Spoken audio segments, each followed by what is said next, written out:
Welcome back to another episode of Collector's Quest. I'm Tyler here with Johnny.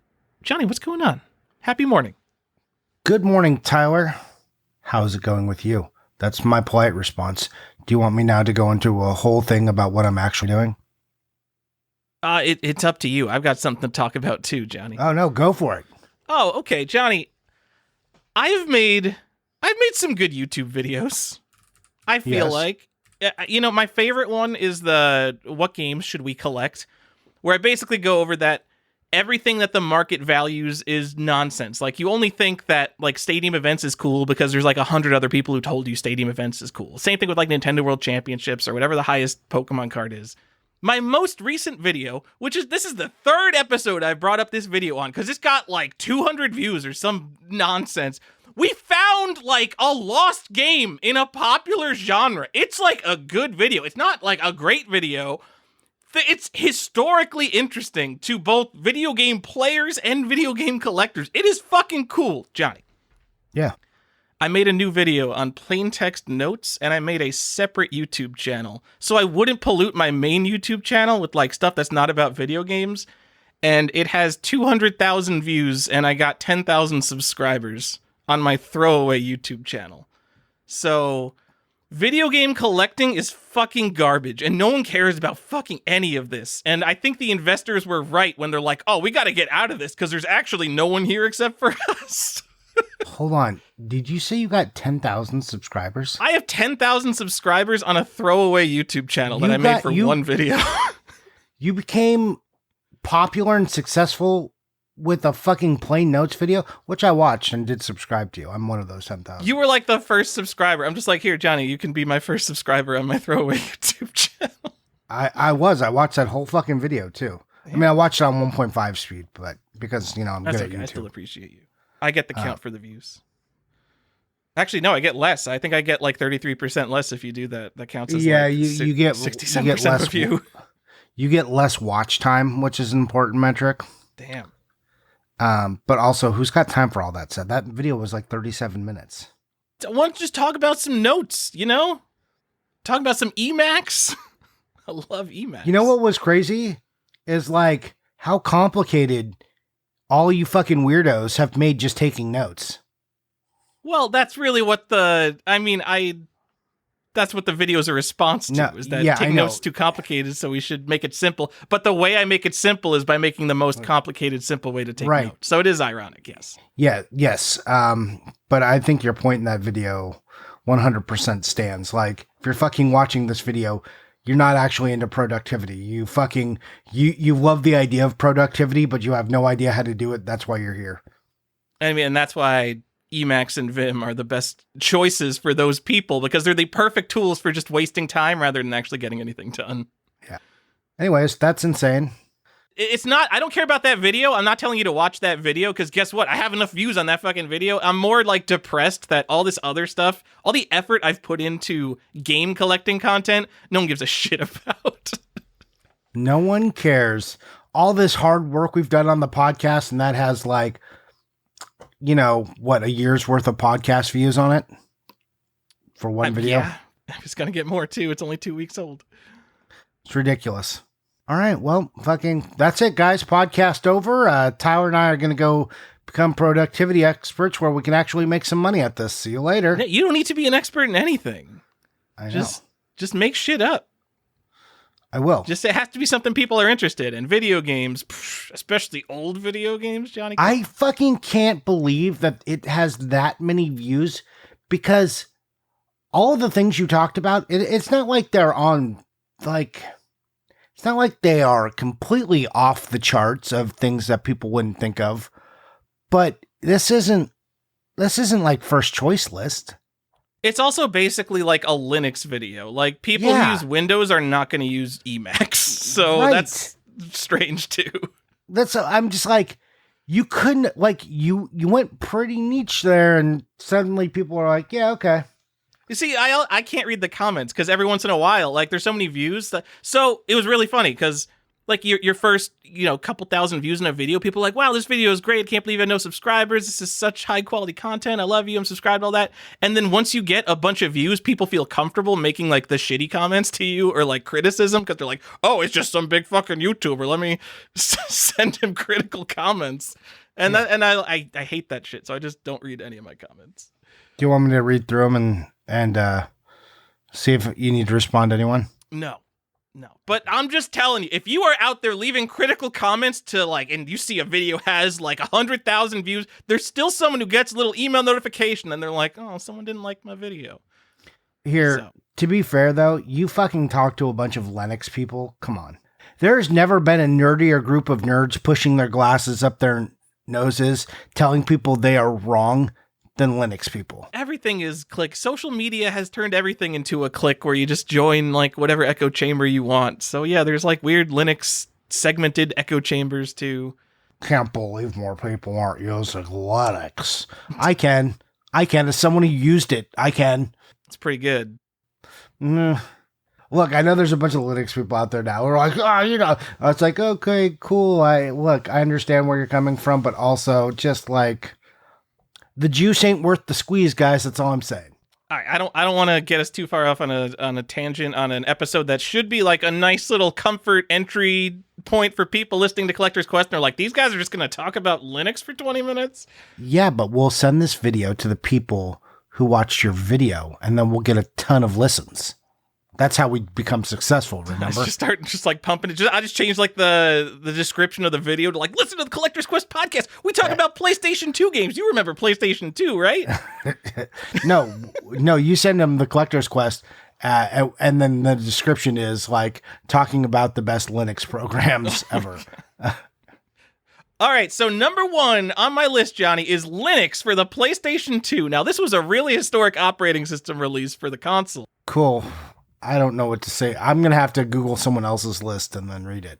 Hold on. All right, wait. We're taking a tangent. Since this is topical now, PS2 Linux is on eBay. You can get the Japanese version for $100. You can. Look at that. Would you recommend that? I think it's one of the weirdest things that has ever happened. So $100 now. If it was $60, I might buy it. It's actually a little bit more than $100. But yeah, PS2 Linux is a real thing, if you didn't know. You probably have to have the hard drive adapter, and then it installs to the hard drive, and then you plug in some weird keyboard and mouse thing, and then what? You have a PlayStation 2 computer? What the fuck are you going to do with it? What a weird thing. You're going to love it. Oh, so weird. I love it. I do. Okay. I love that it exists. It doesn't even seem that rare. Well, since you want to get right to the episode after all that weirdness, I guess we can tell the people that we are going to talk about the PlayStation 2. Nice little easy episode, right, Tyler? I don't know why you're saying it like that, like I made it difficult. I'm just saying you may have made some choices that I think are weird. Anyways, we are talking about this. This is an episode in the series where we talk about games to start your collections with. We wanted to talk about PS2 because we never really get to loosely talk about PS2, but never as the focus or meat of an episode. So this is 10 games that, very basic. If someone walked into your room, this is my point of view, Tyler, we'll have a different one. If someone walked into your room, they'd be like, the PS2, I remember that thing. That's cool. Oh, I remember that game. So this is 10 games to start your PS2 collection with. So Johnny, let me defend my list to preempt with. I think there is something to the most common games are the most interesting, and those are the ones you should own. So in reality, if you were collecting PS2 and starting to collect PS2, yeah, all the $5 obvious games should be the first things that you collect. There's also something to, if there's absolutely zero challenge to collecting something, I'm not going to recommend it as a collectible, even if it's the obvious thing to collect. I mean, that's why you look at 80s baseball cards and 90s comics, and some of them are just so common that even if they're good, even if they're good players or popular characters, they're just too common for anyone to really care about collecting them. Not really. Usually it's in 80s baseball cards, it's all the guys you would think of are the expensive guys. All right. I don't know anything of it, but I know when I've looked at some 80s 90s card sets, and there are like some sets you just go buy the entire set for $40, and literally any single one of those cards is completely worthless because there's no challenge to collecting any of it because like sealed sets are available. Okay. What's a game that's not on our list that's like Okami or something? Like there's that super obvious game to like go get it, like Metal Gear Solid 2, like they don't cost very much, like go get them. I'm just saying for like collecting and getting the dopamine, there has to be a little bit of challenge. I'm not just saying like it has to be expensive, but it has to be like a little bit interesting to get a little bit more dopamine out of me. I don't fundamentally disagree with you. Okay. I'll say that. I think there is some way to layer that in. But also this isn't like, hey, get the most collectible stuff. This is, hey, you want to collect PlayStation 2. You're just coming into it. Here's where I start. I agree. And that I did take it from that approach. Okay.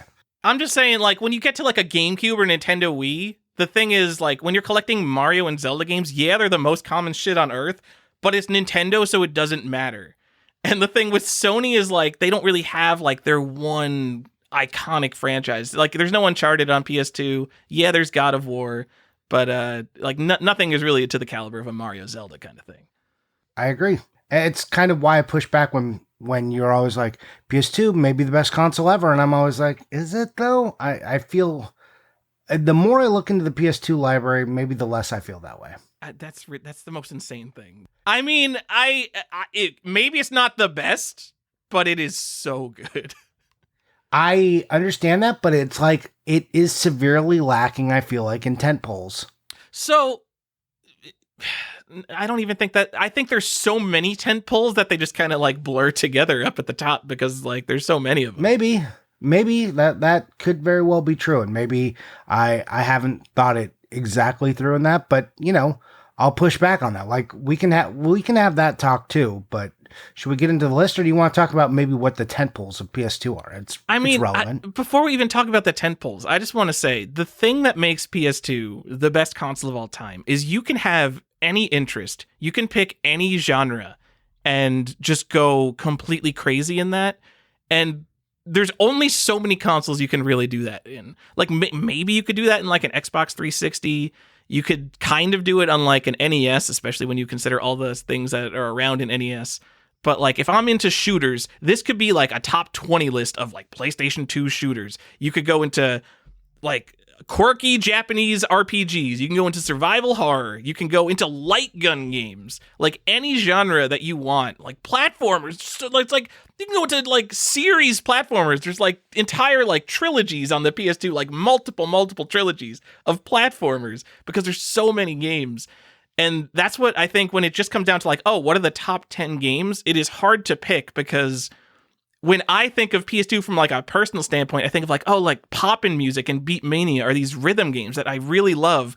But am I really going to put like Poppin' Music, like a Japanese rhythm game above like, you know, Grand Theft Auto and Sly Cooper and Jak and Daxter, like the things that would be the more popular games? I don't know, but that's why I think it's hard for any one game to stand out because there's so much of it. See, I feel a little bit differently. I feel like the PlayStation has a lot of 8s and 9s, but I think that it's like list of like, hey, here are the 10s, the absolute 10s. I'm not saying there are no 10s. It's not like the Dreamcast or anything, but I feel like maybe it's because there are so many other games on it. I feel like their 10s are watered down. I don't feel that way, but I can understand the feeling. 2009, I was collecting sealed PS2 games, and I was making a list of like, what are the games I absolutely must have? Like, what are the 10 out of 10 PS2 games that I will die if I don't own? And like thinking about it, because there's so much and it all kinds of blurs together, there were like 3 games. It was like Grand Theft Auto 3, Shadow of the Colossus, and Metal Gear Solid 3. And like none of those are rare sealed or exciting games to own, but it's like, well, those are my 3 games, so I guess really that's just it. I will say this about the PS2. It is the best light gun game system ever made. There's some idiot listening who's like, what about Duck Hunt? Duck Hunt fucking sucks. Get a life. Yes, it probably is the best light gun system ever made. Yeah. Because it uses like CRT technology. I don't remember how the gun cons work. Did the gun cons need like doohickeys around your TV, the gun con 2s? It plugged directly into the video input. Yeah. It had that like wire that it had like a thing you had to, and it was like, it wasn't hard to get 2 gun cons. Didn't exactly have the recoil of the arcade, but it felt pretty good in your hand. Like it was doing a really good job of simulating what you got in an arcade. Sure. And I mean, and it had the library to back it up, which is like the Super Not Scope very did many not have the games. library to back up the peripheral. Yeah. So yeah, and like they always released this, like when they released the game, they always made sure you got a gun con, so it wasn't like, oh, I had to like go out, oh, I want this game, but now I got to go find the one that had a gun con. It wasn't like that, which I appreciated. Yeah. All right. So the top 10 PS2 games you should start your collection with, Johnny. What do you got? And I want to just say, these aren't the games that I think are the best games. That's not how I'm approaching this list. This is, like I said, if someone came in and saw your list, because if my personal list looks a lot different than this list. So just caveats there. I wanted games that represented what I felt like the system was. Also, because it's the PS2, we're getting to the era of cross-platform stuff. I tried to very much limit games that were cross-platform. If there was a game, we'll say Psychonauts, in my mind and heart, that is 100% an Xbox game. So it's not, and I love that game, and I think it's amazing, but it's not on this list because I feel like if you're going to collect, find that one on the Xbox. Now, maybe out of the spirit of this list, like if you were only collecting PS2 and that's your only collectible, then yeah, you should go get Psychonauts. But I tried to keep it on things that like really pushed me at the PS2 individually. No, I 100% agree. I also approached it from like, I should really be picking exclusives. But I mean, that's another reason that PS2 is the console, because there's 1,000 games compared to, like, I don't know, 600 on GameCube and Xbox. That's a generalization. That's not an exact number, but it's got a lot more games. I'm going to say that, and we both have kind of an exception on our list. I have 2 exceptions to that. I guess 3. I mean, but again, I identify these more with this. Anyways, God of War 2 is the first on my list because I feel like it is the most basic, like, hey, if you think about the PlayStation 2, and this is not in an order. This is just like, we're writing stuff down. I didn't go back and rank these. Just God of War 2 was the first thing that came to my mind. And it's not expensive. And it's, we can get it for like $15. Johnny, what are you talking about? So wait, we're skipping the first God of War. It's God of War coming on later on your list? No, I thought God of War 2 was the better game. And the sequel, like, because God of War was good, God of War 2, the hype around that game was so gigantic. I thought it was a better game. I mean, it is a better game. Like, so I remember I was a total Xbox and PC fanboy when the PlayStation 2 was a thing, so I just thought the PlayStation 2 was garbage. They have all like the bad versions of multi-platform games, basically. But God of War 2, like, it looks incredible, plays incredible. Not constant 60 FPS, but yeah, it's a very, very good game.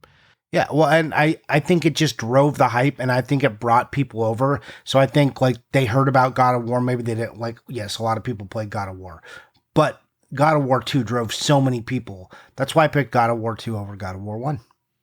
I mean, it's become, like, Kratos is like one of the characters that Sony has that's like, okay, this is like genuinely a Sony exclusive character that, like, I identify with Sony. Like, it's not Mario and Zelda, but, like, this is something. We're still making God of War games, even though we can't come up with new names for them, apparently. So, all right, I'll say it's a good pick. I would probably go for God of War 1. This is a late release PS2 game, and so I'll just say for the collectors, like, we got to put something collectors here. Yeah. These late release PS2 games, they transitioned from the memory card case, so it had like a slot for your memory card above the disc, to these really cheap, shitty cases for the late prints. I mean, this is probably just advice for the entire PS2 library. There's going to be 900 copies of God of War 2 available.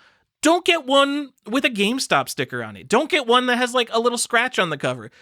If you are like a collector, if you're listening to the Collector's Quest podcast, you can pay the extra $3 to find a nice copy of any PS2 game, because there are so many available. Just never settle for a PS2 game. They are so common. Someone has kept them nice and it doesn't look weird. Don't just sort by lowest price. But I would go for the memory card case whenever you're talking about any late print PS2 games. Yeah, I think that's excellent advice, actually. And I agree with you.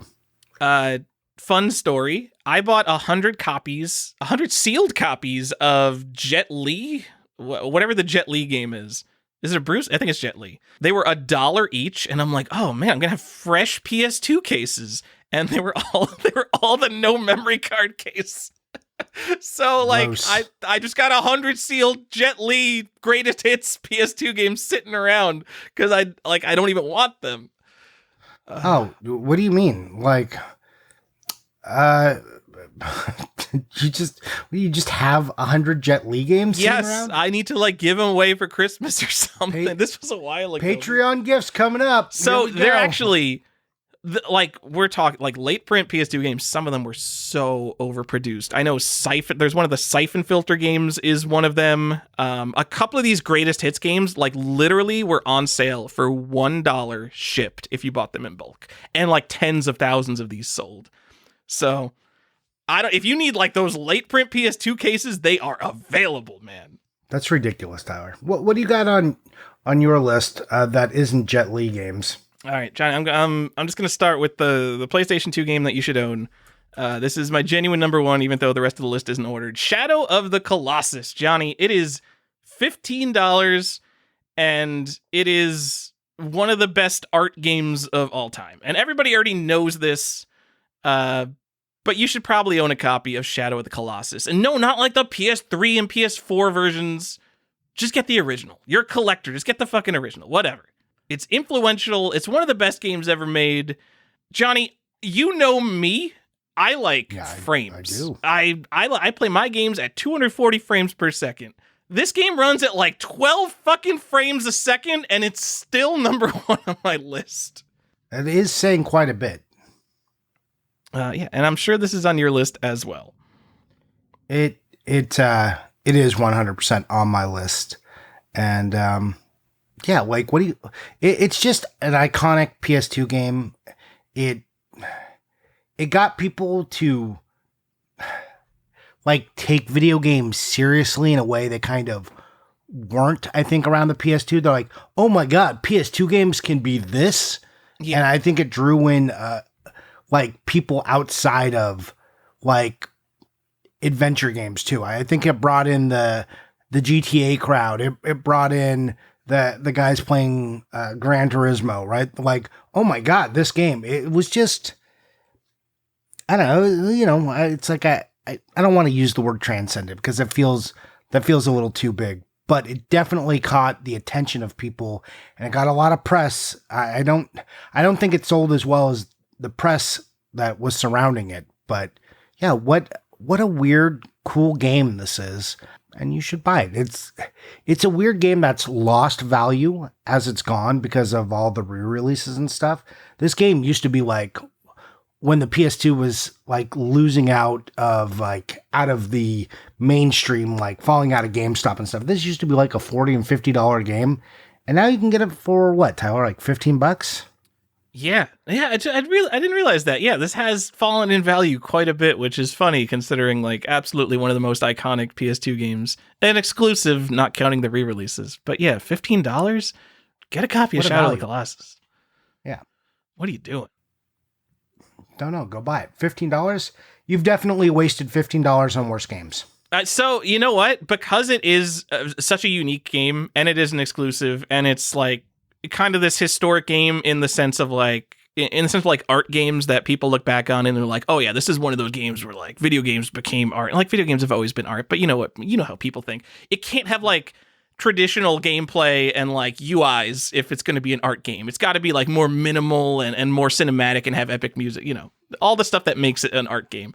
But it's going to be on every top 10 list. So the thing is with all these other games, like there's so many PS2 games, like they're going to rotate out, but Shadow of the Colossus is going to be on every PS2 top 10 list forever. So just go get one. Yeah, go buy it. Did you just swap something out at the last minute here? I did. I had a change of heart. Next game on my list is Tyler. Look, I was going to talk about Resident Evil, but after thinking Resident Evil 4, but like really, I feel very passionately that is a GameCube game. And I understand that Resident Evil is something that people identify with the PlayStation. I agree. I also identify Resident Evil as a PlayStation game, but it going to the GameCube, RE4 was like a coup. And it was crazy, and it brought so much attention to the GameCube. And then I feel like it became an afterthought on the PS2, so I didn't want to throw that on the list. I've swapped it out with a game that is 100% just a PS2 game that people ask for sequels of, and we haven't had a fuck ton of re-releases of it as well that just water it down. But Bully is my pick here. Whoa, Johnny, you're going to pick a game where the entire purpose is that you play a high school student going around bullying people? Yeah. Controversial pick. I know. But, made by Rockstar, I think it's a game that did have some controversy points going, right, when it came out. People talked about it, but yeah, I think it's an interesting game, and I think it showed Rockstar could do kind of more than just Grand Theft Auto, which clearly they had done before, but they got some headlines for like, oh my God, Rockstar did this game. Yes, it is still in kind of the vein of like, Rockstar, they make games that make children do bad things. So it's still in that genre. So much Rockstar style. But yeah, I think this is an interesting game. If you think of the PS2, I think of this game quite a bit. And if you want to like up your ante on this, like you can go get a basic copy for $15. There's also the locker version, which is like the big box version, which has like a beach ball and stuff in it. You can go get that for a couple $100 if you can find it. Kind of hard to find. So there's like some extra collectory stuff if you wanted to like pimp that out. But a basic copy, people will be like, oh shit, yeah, Bully. I haven't thought of that since the PS2. And that struck me as maybe lesser mindshare than RE4, but I think very specifically a PS2 game. I'm definitely with you on that over RE4. RE4 is a GameCube game. One of my favorite games of all time. And I realize like the PS2 even has like some additions over the GameCube version, but like shut the fuck up. It's a GameCube game. So the locker, you were talking about the locker edition. I know this exists. You were just like, oh, it has like a beach ball or something, but it literally comes in like a physical locker.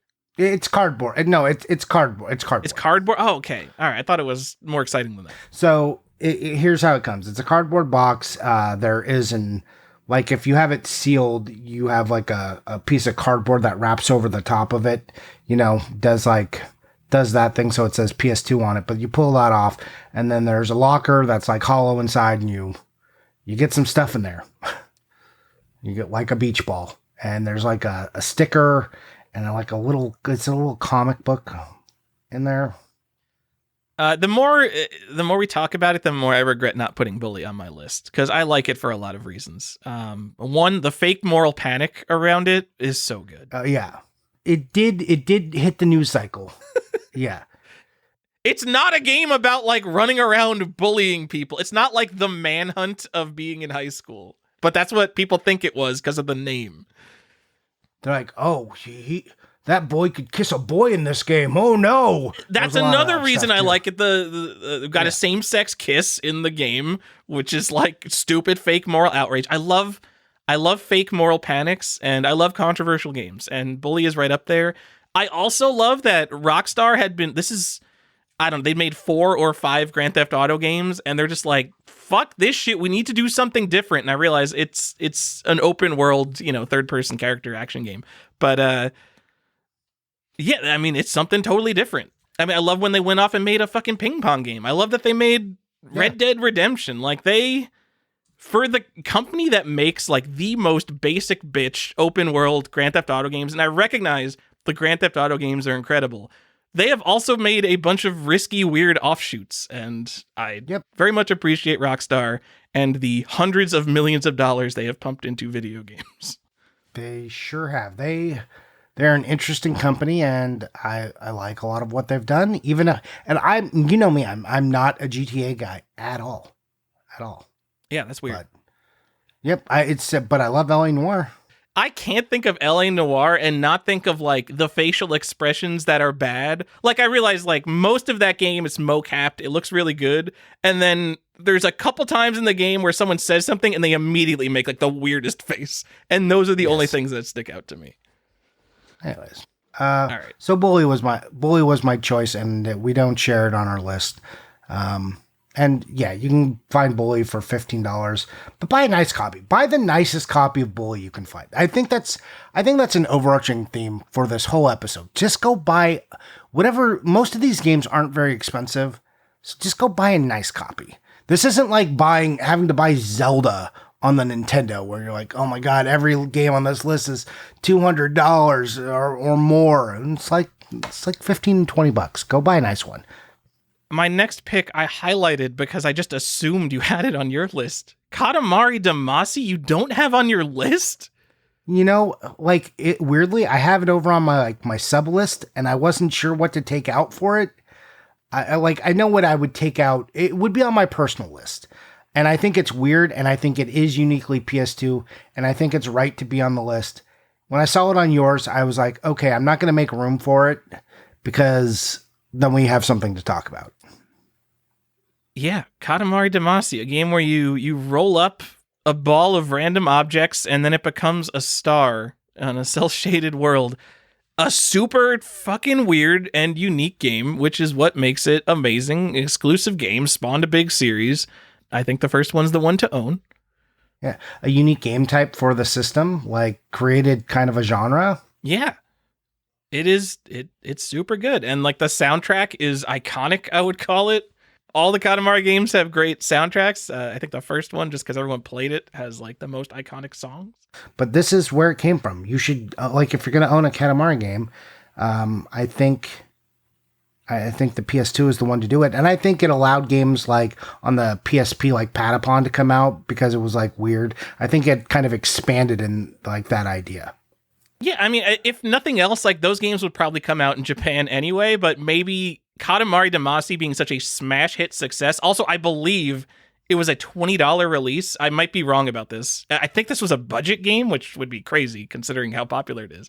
But that might have led to like games like, Loco Roco, Patapon, these kind of cutesy Japanese games that maybe they would look at America and be like, oh, they just want Killzone. They don't want this stupid fruity bullshit. Yeah, I think like this game and Gitaru Man, I just think it unlocked games for people that like basic gamers weren't considering before. Johnny, fun fact about Katamari Damacy. This game has been on sale on Amazon.com, brand new since 2004. How much is it on Amazon? $20. Actually, inflation, it is now $22, but that could just be random Amazon price fluctuations. But you could go get a sealed copy of Katamari Damacy right now, $20 shipped Prime. And it has always been available. Now, let me ask, what print am I getting there, though? So, yes, you are getting the late print. I don't think there's any difference on the case itself, and like 99% of people don't matter. But this is something that I'm going to suggest people do, because Katamari Damacy sealed is absolutely worthless. Literally, it's on Amazon.com. Set up a saved search and see if you could find the first print that has the security seal on the top of the case. Because that one is worth, I don't know, $150 to $250. So this is something where you can catch people slipping because like literally the late print is just on Amazon sealed. So maybe you could find an early print where someone messes up the price with the buy it now. Is there any like disc art changes or anything? Or it's the same basic green disc? It's the same thing. All right. Also, just because we're on the topic, I borrowed my friend's copy of Katamari Damacy in like 2006, and I still have it. So Zach Waldman, if you are listening to the show, I'm so sorry. Get in touch with me. I will mail you back your copy of Katamari Damacy. Actually, I'm more likely just going to send you one from Amazon, but I don't know if you remember this, but there's like 2 or 3 games that like I just straight up stole. And it's not that I intended to steal them. It's just like I borrowed them and then went to college and they never got back to where they were supposed to go. So I just have those games in my mind like, oh, damn it. I stole that game from somebody. I'm a thief. Like there's the phrase like never lend a book, and like I would understand that if I gave a book to someone, I would expect to never see that book again, which is a great thing about books is that you just give them away. But video games I want back. If I lend you a video game, and I never gave Zach back his copy of Katamari Damacy. But at least it was only a $20 game that he could still buy right now. Yes. And isn't hard to get. Johnny, one of the other games that I took from someone is Power Stone on Dreamcast, and that's not a $20 game. Ugh. You know what? You wanted it more than they did. Justify that theft. I don't even know. I don't even like Power Stone that much. I like Power Stone 2, but like Power Stone is just okay. I mean, I can't even believe you're talking about Dreamcast at all. You remember when I played Dreamcast? That was like before I hated Dreamcast. Like I've come back around and I like Dreamcast again just because of the frame rates, but man, you will do anything to love a frame rate. Like just it's so gross. Frame rates are better than gameplay. I'm telling you.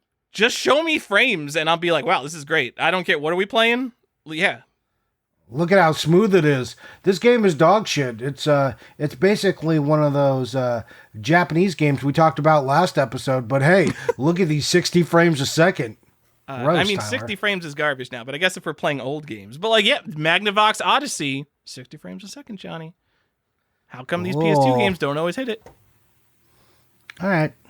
Next up on my list is Silent Hill 2, which is also on your list. Congrats, we agree. Maybe the most iconic and beloved Silent Hill game, even though I do not think it's the best Silent Hill game. It's Silent Hill. True. And there's been a couple of remakes. There was an HD collection. I guess it's getting a remake soon. Survival horror is the bread and butter of PS2, really. Like, if you had to say the biggest thing it's known for, I think survival horror is it. Even if RE4 isn't the game, I think Silent Hill 2 might be the game, that we would point out and look at and say, hey, this is the survival horror game on the system. I know people are going to talk about Rule of Rose, but that's like collector bullshit. I think what people like non-collectors know and are looking for is more in the Silent Hill 2 vein. And I think Silent Hill 2 specifically is a little expensive, as a lot of the survival horror games are, but it's not too bad. I say that it's a $150 game, and not too bad. For a not PS2 too bad in air complete quotes. box game, that's pretty bad. Yeah, for a PS2 game, but it's not Rule of Rose or Kuon or something. It's not, it's not at that tier. It is expensive, but it's not end of the world money. I'm not being like, this is cheap, everyone go buy it. That's not what I'm doing. I feel so I do the same thing sometimes. I remember last episode I said that the Atari porn games new in box aren't that bad because they're like $125. I recognize like $125 isn't cheap. I'm just saying for like an interesting, obscure 40-year-old thing, it's cheap for that. For a PS2 beloved survival horror game, this isn't cheap, but you could go get it. If you saved up a little bit and stopped buying some Goodwill garbage. Yep. Put down 12 sports games, buy this instead. Yeah, I also have this on my list, Johnny. I don't love it, but I wouldn't pick another survival horror game over it. It's got Pyramid Head, iconic.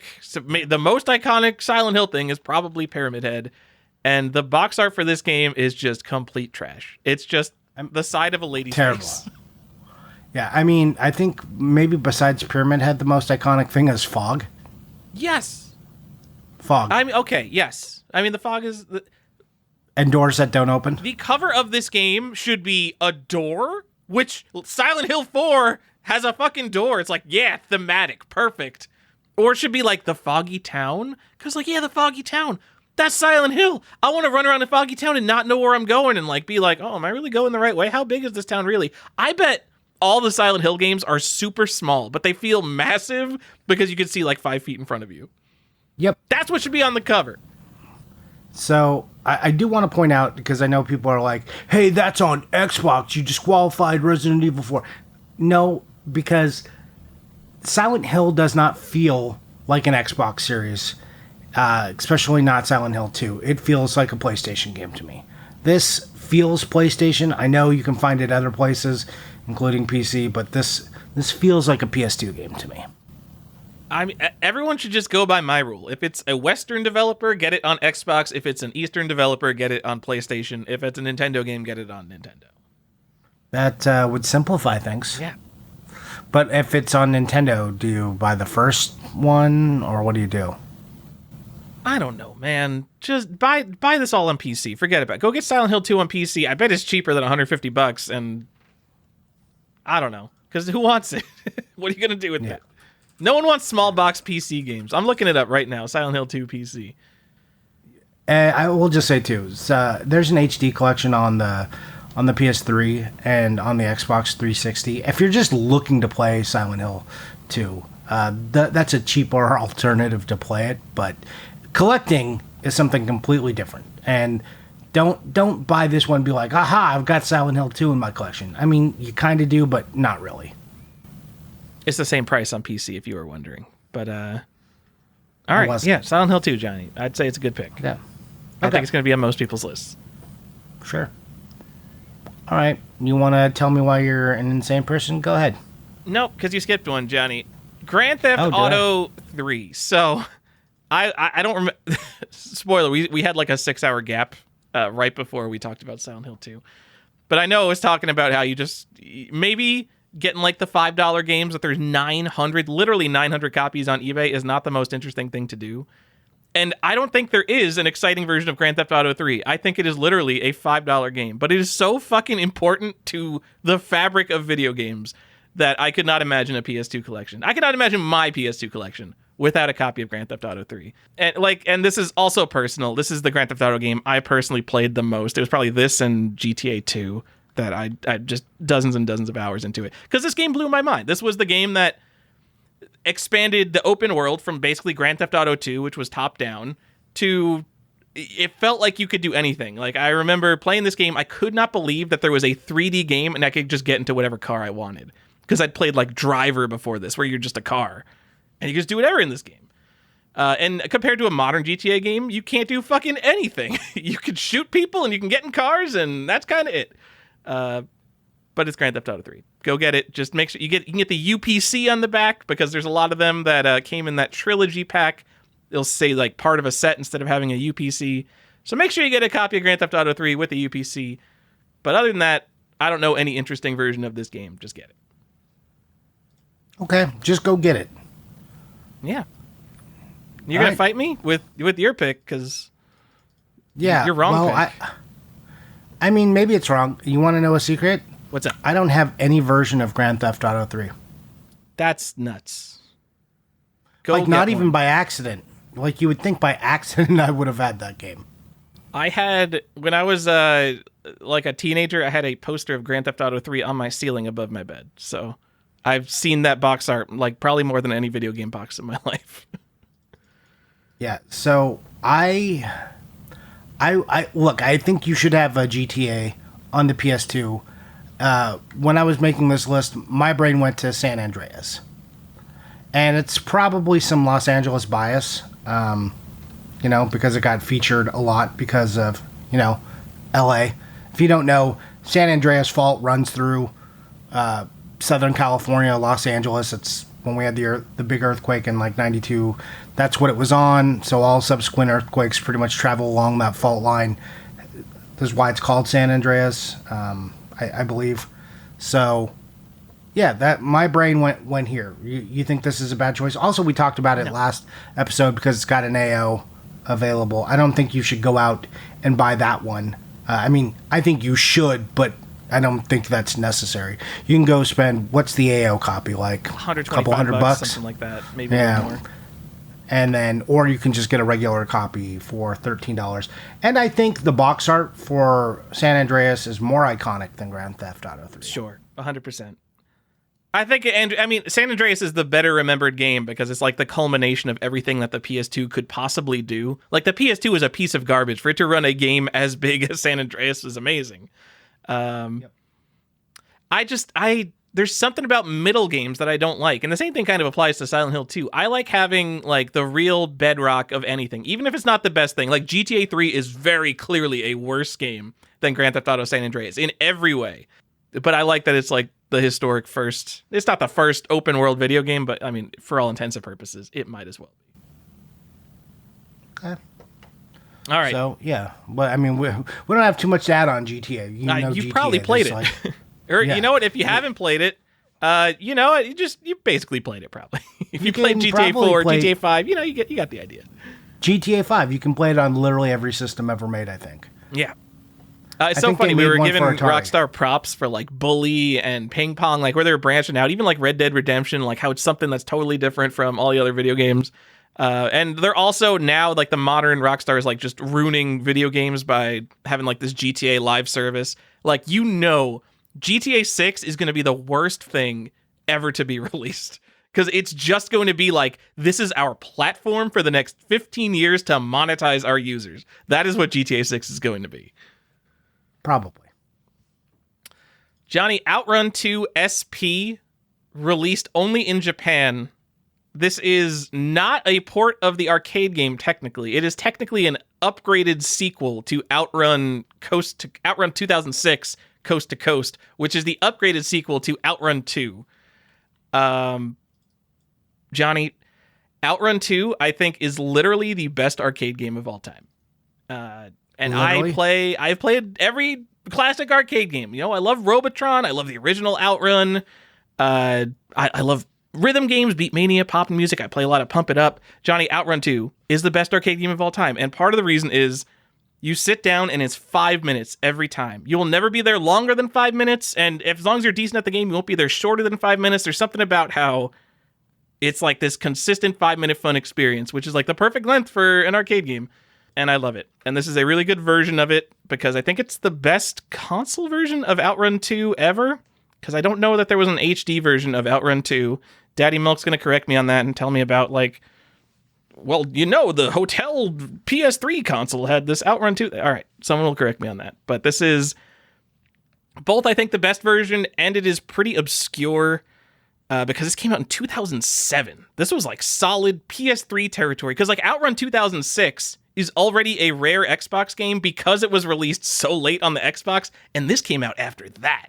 It comes in a double disc DVD case, and it comes with a soundtrack. And the Outrun soundtrack is banging, so that's cool too. Only problem is this game is $200, so you're gonna pay for the premium. That's the only problem. That's the only problem. That is the only problem because it's the best arcade game ever made. It's also a Japanese game, and this is your US PS collection. Yeah. Whatever. Go get it. Outrun 2. My Outrun 2 people are out there, and like someone, like maybe you had like Outrun 2006 on both PS2 and Xbox, and you got like your Outrun 2 on Xbox, you got your Outrun 2 on PC, which is an amazing port, kind of hard to find physically. Go get your Outrun 2 SP on PS2. My Outrun 2 people are out there, they're like, yeah, I need to spend $200 on a game I could get the Xbox version of for probably $20. Okay, I'm gonna do some role play real quick. Okay. I'm your friend, and I'm not a big video game guy. I'm walking in to your room where you've got your PS2 collection that you're laying out here, and you want everyone to see it. Oh, sweet, PS2! I remember that. What's this one? Is this Japanese? How do you play this? Oh, let me tell you how to hack your PS2 with free MC boot, and we're gonna get you up and running playing some Japanese games. You want to try this out? This is only $200. But you know what? No. After we put free MC boot on your PS2, we can just burn you a copy. I mean, but I also, like, I kind of just play them on my PS5. Shut up. Hook up a PS2. Come on. You're playing PS2 games. We're going to play them on a PS2. Well, I mean, but I like wireless controllers. You're not going to make it in this hobby. You know what? Keep playing PS5. I don't want to talk to you anymore. But we're friends. We've been friends a long time. You get in this hobby, we buy controller extension cables. We don't buy wireless controllers. We've been friends since grade school. You can't just throw me away. We're going to get you hooked up with a PS2, and you're going to play some Outrun 2 SP. This feels like bullying. It's because I played the PS2 game Bully. It taught me how to be a bully effectively. Excellent. Okay, scene. All right, great. Also, thing I forgot to mention, Outrun 2 Coast to Coast has a censored the girl that like waves the flags, and Outrun 2 SP changes her back to the arcade accurate scantily clad one. Just, All right. People would want to know. Just touching back to our last episode. Yes. All right. I mean, it would only be touching back to our last episode if that girl was 13. Oh my fucking God. Not probably like 6 compared to the games we looked at. Gross. Jesus Christ. Yeah. All right. Cringe. Okay. Tyler, I'm going to move down my list a little bit because I think you should actually talk about this one since it's on both our lists. I'm going to move to Kingdom Hearts since I know you have zero desire to talk about Kingdom Hearts. Yeah, I could talk about some Kingdom Hearts. So, Kingdom Hearts, look, say what you will. I know where the franchise wound up.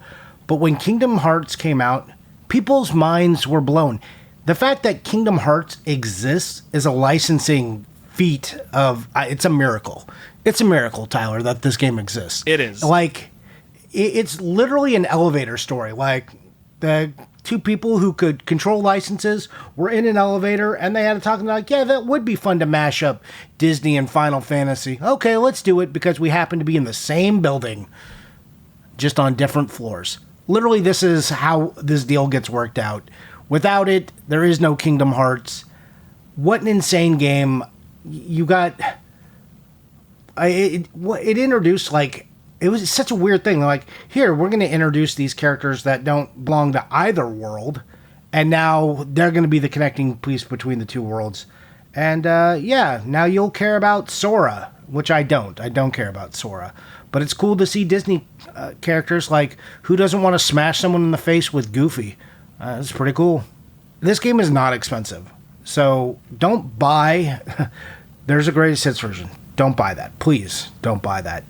There is also the most common version is the Square Enix version, right? Square Enix. And then the Squaresoft is the kind of valuable, hard to find one. No, so the Squaresoft is the normal version. Is the Squaresoft the normal? Yes, so the original black label has the Squaresoft logo on the box. The greatest hit says Square Enix, and then there's this really rare and obscure middle print where there's a black label that says Square Enix. That's the one you should search for. That's the Kingdom Hearts. Okay, yeah. I've got myself backwards. Cool, thanks. I knew you were going to know because I didn't. All right, yeah. What do you want to say about this? It's Final Fantasy, it's Disney, it's RPG, and, it's kind of action RPG-ish. Sure. You get to do a lot of things. It's a long-ass game. You can spend a lot of time playing this game.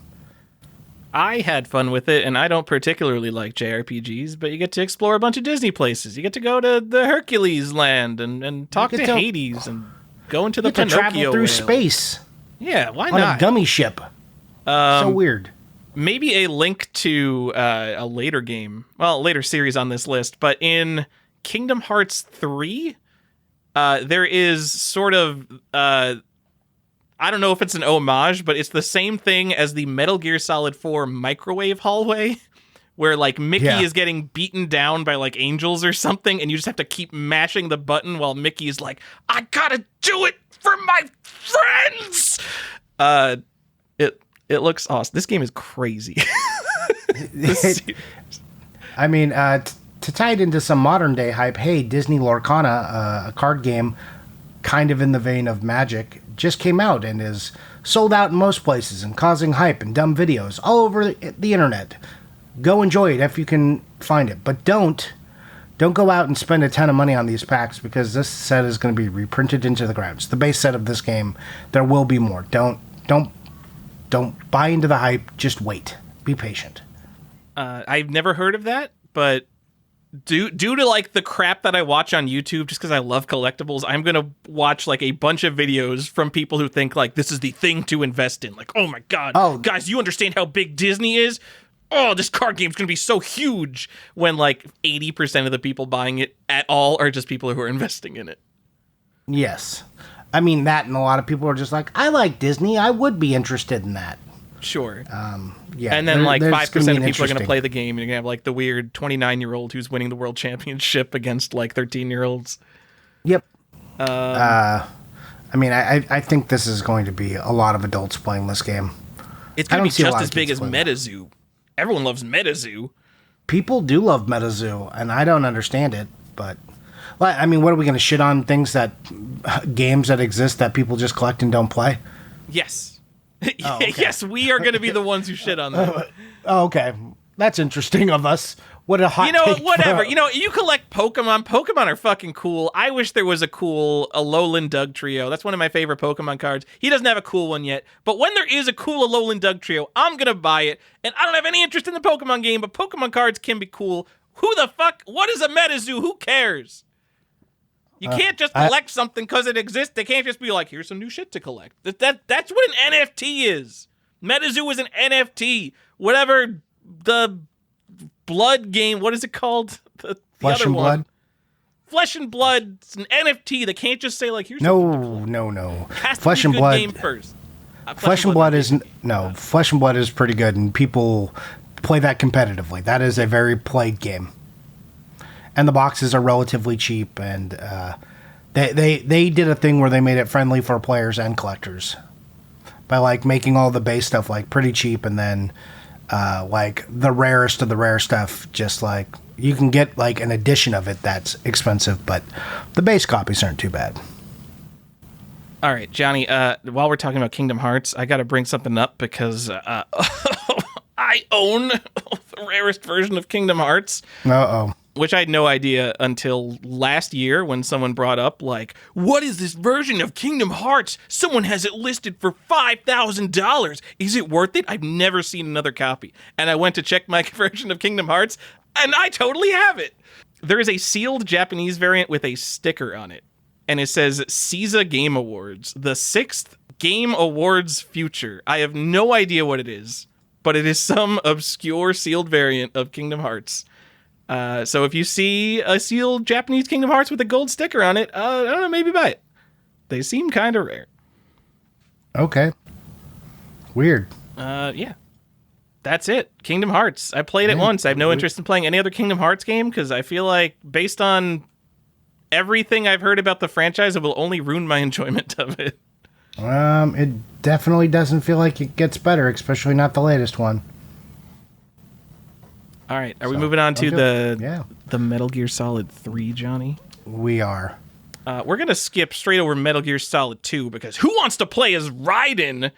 That's the first Metal Gear Solid game I played was Metal Gear Solid 2. I had no problem playing as Raiden. That game is awesome. I love that. I love all the Metal Gear Solids. But Metal Gear Solid 3, Johnny, you put on just the regular Metal Gear Solid 3. I put on the Metal Gear Solid 3 Premium Package, which is the Japanese Collector's Edition. More Japanese stuff, huh? Yeah, because it's a big box. It's a big green camo box. So, Metal Gear Solid... This, text-heavy, video-laden... You don't even care what's in the box. You're just going to put it on your shelf. If you want a copy of Metal Gear Solid 3, go buy it for $15. If you want to collect it, go get this. I mean, you don't have, you can get both, whatever. I'm just saying, I want to get something a little bit more collectible than the most balls common thing. And holy shit, is Metal Gear Solid 3 one of the most balls common PS3 games or PS2 games? I mean, the premium package, it comes in a big box, maybe twice the size of a regular PC big box, like a pretty substantial box. And you don't care what it has in it. All that matters is that it comes in the big box and it has the game in it. But I think the big thing it comes with is it's a scale model of the Shagahad, or the Davy Crockett mobile nuke launcher thing. The final boss of the game, basically. But the interesting thing is this thing is so balls common because so many people bought this because Metal Gear Solid's awesome. It's like less than $100 even on eBay. So like in Japan, I think I got you could probably get this for like $60. Like the big box, exciting special edition of Metal Gear Solid, a game that everyone who has played loves. So I'm still recommending going to get the Japanese limited edition of it. Okay. You put $40, and I don't understand that price because that is more than the game. That's even more than Metal Gear Solid 3's substance. Unless you're saying that there's sealed copies for $40? Yeah, I was saying like you could potentially get a sealed one. There's like $25 to... It's not too bad. This game is not too expensive. Yes. And the available sealed ones are the ones with the security seal, the quote unquote first print.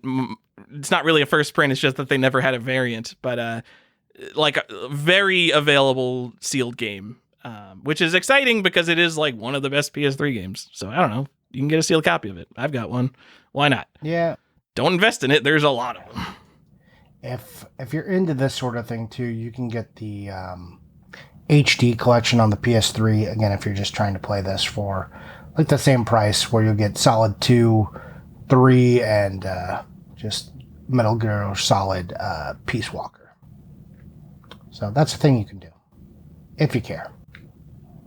Nah, I don't care. No, I don't think you should collect that. But I'm just talking about people who are like, I kind of want to play it, but they don't want to play on a PS2. So that one, that's 1 through 3 and Peace Walker? Yeah, I think it's just 2, 3, and Peace Walker. Okay, so what's there's so many box sets of Metal Gear Solid. And then there's like the Metal Gear Collection or something. Yes. Which I think is like the original Solid.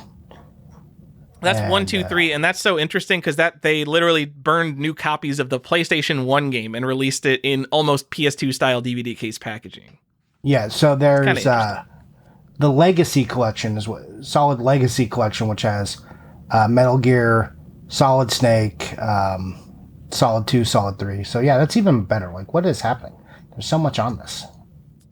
Yeah, the Legacy Collection. Cool.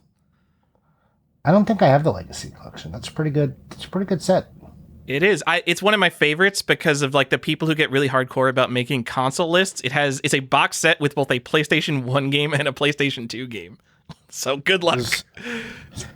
Yeah, it is. It is a lot of things. Is this the one that has the copy, the actual copy of Metal Gear 2? I don't know. I thought that was I don't know. I thought it was just 3 separate discs of the first 3 games. Okay. Yeah, I mean, it looks like 3 separate discs. Anyways, that's neither here nor there.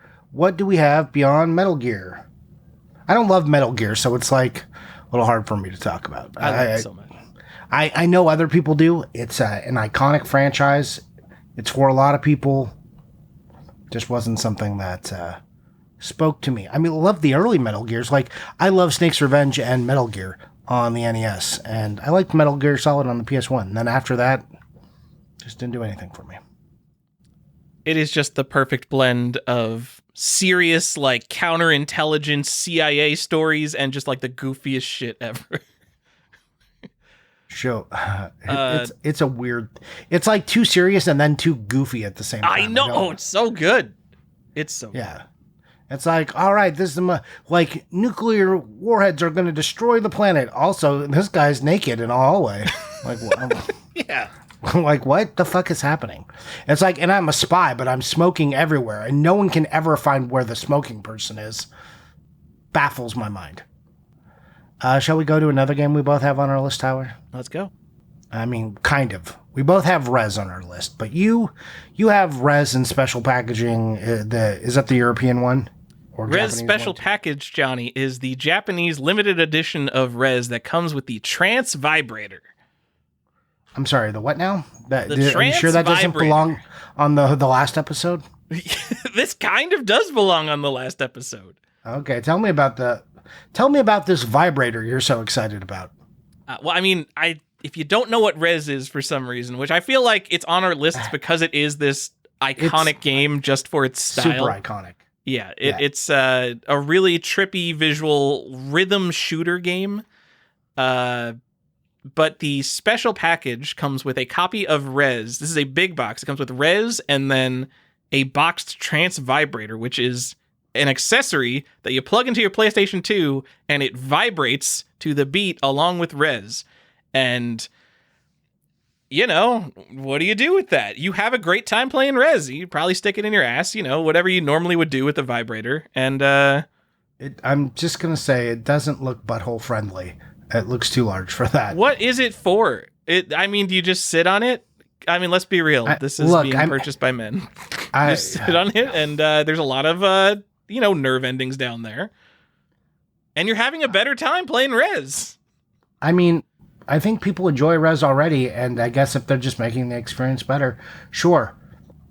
Yeah, so the thing is, the Trance Vibrator, I remember, this was, such, game journalism blog bait back when it was released. It sure was. 20 years ago. People thought this was hilarious. For such, a notorious, what you would think would be obscure accessory, you can get the Res Premium package for easily under $100, even on eBay.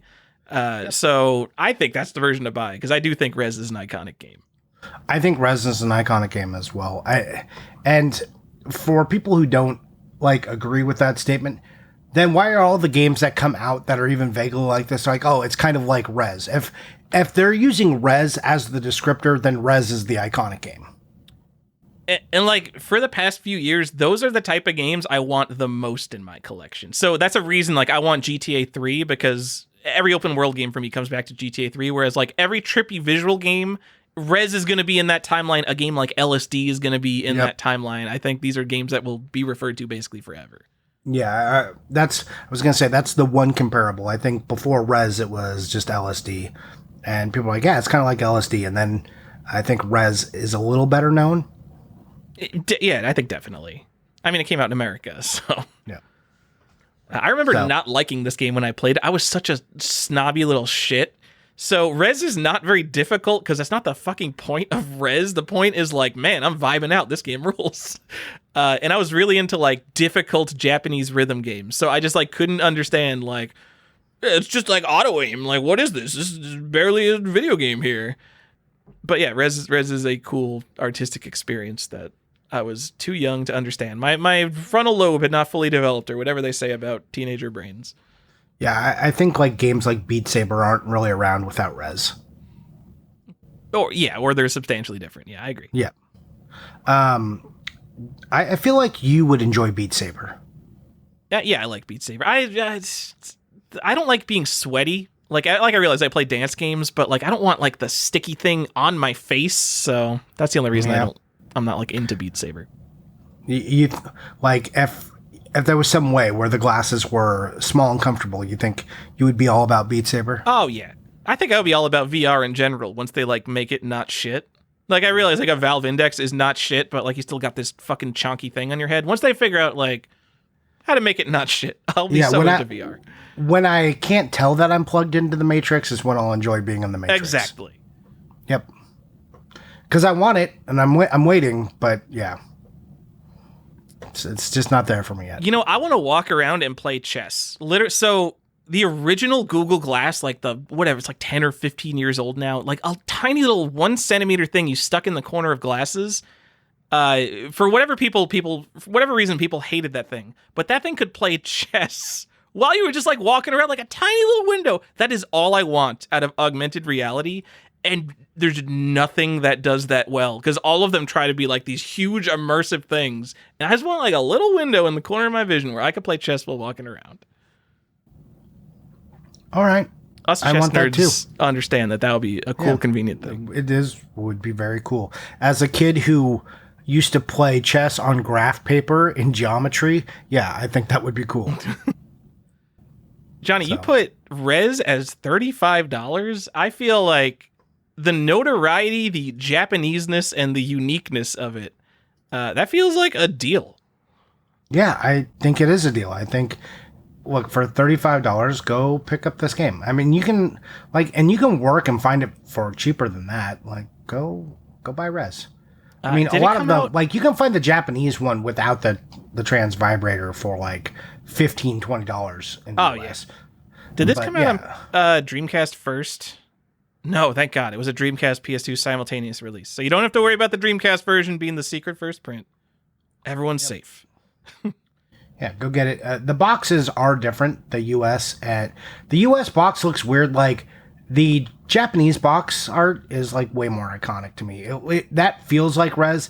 The US box, it was like they were trying to make it look like, hey, US gamers, you might like this weird thing. The Japanese box has the wireframe dude on it, right? No, that's the US box. So it's got really? the dude floating on it. The Japanese box is just the square, and like the square and the lights. Hold on. You don't like the dude? No, the red box. So there's one with red cover art, and then there's the Japanese box with the black. No, I feel like they had to show a dude and like some jets or something, so we would be into it. Right. I just don't feel like it's the point. Oh, Oh no, it shows like yeah. All right, whatever. I see what you're saying. We're terrible at talking about box art. I'm just cutting this. Okay, cool. All right, Johnny. Speaking of rhythm games, there was a rhythm game that broke the universe that I thought that at the time it felt like everything was going to change, and everything changed for about 3 years, and then everybody forgot about it and threw it away. Guitar Hero, the original Guitar Hero. Really? And if you play like Guitar Hero Rock Band games, like I bet going back to the original Guitar Hero sucks. And I bet there's probably like differences. Maybe there's timing differences or just like gameplay differences that you like don't like, or they've improved things and further things. But usually when something like this comes out and you go back to the first one, especially for like a rhythm game, like all the songs are just like way too easy. Like everybody's skills have moved on. And I think like maybe Through the Fire and Flames is on here, but then if you're like an expert, I bet there's not that many songs in Guitar Hero that you like.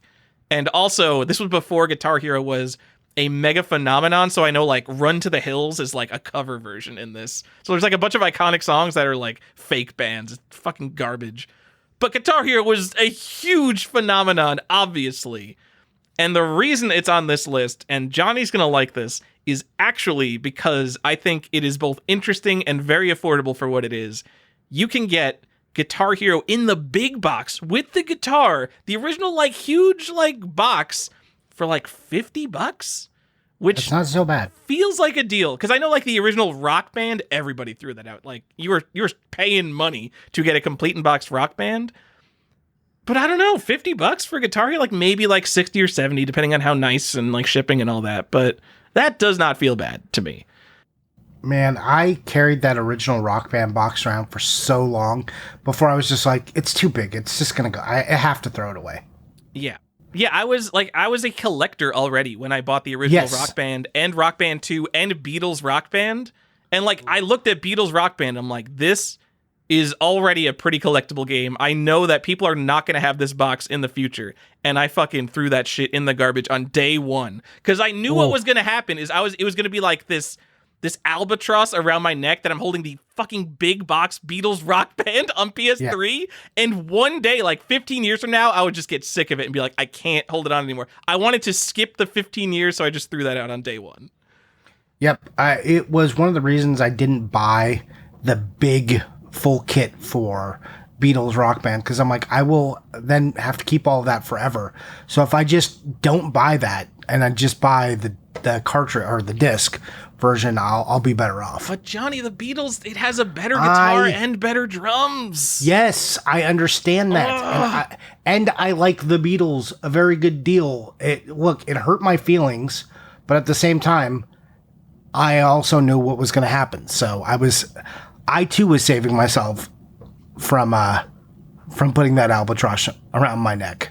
So the good thing is, despite that, considering how popular this game is, like complete in box Rock Bands, especially in nice condition, would be hard to find and expensive now. But the good thing is that you don't want it. Like no one actually wants to own a complete in box Rock Band. It is way too big. So go get a Guitar Hero. It's nice and slim. It's just a guitar. Yep. I like it.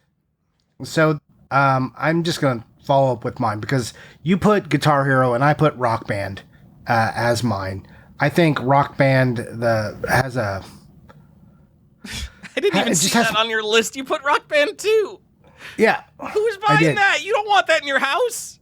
I don't want the full kit. I put that it's $200, but like really what I want you to do is throw away that box and just put the drums. So, like break the drums down, have your mic somewhere and the guitar, like save the drums for that one guy who comes over and is like, I just want a drum. And just like put that, yep, that's Tyler. I knew it would be Tyler. Put that guitar somewhere easy to get and the microphone, because it's gonna do a lot of it for you. And I feel like Rock Band 2 is the better party game. I think, if you're like looking to be like one of the skill guys and really go hard, then sure, Guitar Hero. But Rock Band is more friendly for a large group of people. And I think that is the general population's way that they experienced Rock Band and Guitar Hero. It was like, this is a fun party game. Let's go out and have some drinks or have some drinks at home and do this dumb karaoke at home. with instruments. See, I think Rock Band, and especially Rock Band 2, like Rock Band was like 2007, 2008, because I firmly associate that with like Xbox 360. So when you say Rock Band 2 on PS2, I don't think people were actually playing that. I mean, I'm sure people were, like, because it was so phenomenal and there had to be people stuck on the last generation of consoles. Yeah, but if I was getting friends over, we would not be playing PlayStation 2 Rock Band 2. No, I'm just saying, like, if you're going to put one in your collection, you can put Rock Band 1. Like, we could sub Rock Band 1 in here. It wouldn't really matter. But if this is your system and this is where you have it, I just think 2 is the better game. All right. Man, if you are like a PS2 collector and you've got all these stupid Rock Band kits, like, kudos to you for wasting that space in your life. But, like, I think it's genuinely impressive if, like, anyone who has kept this that long, it's not even that old. What is it, like 15 years old? Like, it's not that long to have kept a box, but if you have kept it even 15 years, man, kudos. Yeah. I mean, what was Rock Band 2 was on the PS2, right? I'm not crazy. Yeah, it was. You just put this on here? You didn't even check if it exists? No. I was, like, pretty sure that it's compatible with the PS2. All right. Okay. I'm okay. Johnny, we're going to just keep the big box hits rolling with Time Crisis 2. You know what? Time Crisis 2, I don't know if it's overrated, but it is certainly iconic and the game that I want to see when I walk into a movie theater. I think we are finally past the point where that will ever happen again. But man, if you lived through the 90s and 2000s, you've probably played some Time Crisis 2, and there's a PS2 port, and it comes with the gun, and everyone loves that game. So I don't know, go buy it. It's like $100. I think it's a good thing. And like we've already discussed, the light gun games on PS2 are this. It's I don't know if it's iconic. It's a notable piece of the PlayStation 2 library is that it has all these light gun games. And I think Time Crisis 2 would be my pick of the ones that I would want to play. I agree 100%. Like, I don't really think there's a debate. I'm sad that this is on your list and not mine because, yeah, like you said, every time you go to a movie theater, this or like House of the Dead is what I want to see out there. I want to play these games, and the PlayStation 2 and the Gun Con is just a great way to be able to do that. Yeah, what a good experience this was. Johnny, I was taking some classes in New York City, and every day for lunch, I would go to the Port Authority bus terminal, and I would play DDR, and I would play Time Crisis 1. And I got good enough at Time Crisis 1 to beat it. This is way past Time Crisis 1's prime, by the way. So I was finally good enough to beat it, not on like 1 credit, but like reasonably. And I thought it was so cool, and I looked around and I realized no one cared. So I'd gained a skill, and I'm like, guys, look, I'm cool, I'm doing it. And Johnny, no one cares if you're good at light gun games. No one. That's my story. Yeah, cool story. I don't think anyone has to care though. I know, but if you're like passable at like a dance game, if you're not like completely not fucking up, like someone will be like, look around, you're like, oh look, that guy knows how to play DDR. Like even if you're like just good or like decent, but man, let me tell you, no one cares if you memorized all the positions in Time Crisis 1. No, they sure don't. It's not the 80s anymore, man. No one cares if you're good at a video game. No, I got very good at, oh God, I just lost the game. Area 51 in the arcade. Yeah. I got very good at that game. And you know what? No one cared. Me and my buddy at the time cared, but that was it.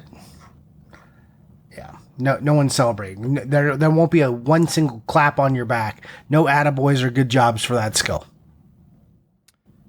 Oh well. But I'm here to tell you, Tyler, I'm impressed. Yeah. That's pretty cool. Thanks, Johnny. Thanks for being impressed that I can almost beat Time Crisis on 1 credit. That is pretty cool. That's better than I can do. And I love that game. Also, if you have one Gun Con, that unlocks all the other Gun Con games for you. And it's even better when you can get dual Gun Cons and like play with a friend. So I like this aspect of the PS2 quite a bit. And it's a tragedy because when you got to like the PS3 Time Crisis, what was it, 4 that was on that sucked, and then they made like the one, it was just like they changed the Gun Con and stuff. Why? No, Time Crisis 4 was a move game. I like Time Crisis 4, but I'm like the biggest PlayStation move fan in the universe, so I don't know. Was that? No, there's one with like a weird control. Like, is that the one where they changed the Gun Con and made it weird? It's like Wii controls on Time Crisis 4. Okay. Like I mean, the game is not as good as Time Crisis 2, but I mean, whatever. You shoot dudes. I don't know. Like, I can't even tell. Like, is Time Crisis 2 good, or if I just played it at so many different points in my life? But I mean, whatever. It's an iconic game because it's good. Yeah. Well, there it is. We talked a lot about Time Crisis now. You know, Time Crisis 4 gets kind of expensive now. Really? A little bit. A little bit for what it is. Not too, but like, it's more expensive than I think it should be. Anyways, what's the next game we got on our list? We talked about Kingdom Hearts and Rez. We talked about Rock Band. Are we at the last games, Tyler? The last game for each of us, Johnny. Yeah, we did it. Okay, so I don't feel good about this pick, Tyler. I feel like it should be something else. I feel like it definitely could have been Time Crisis 2.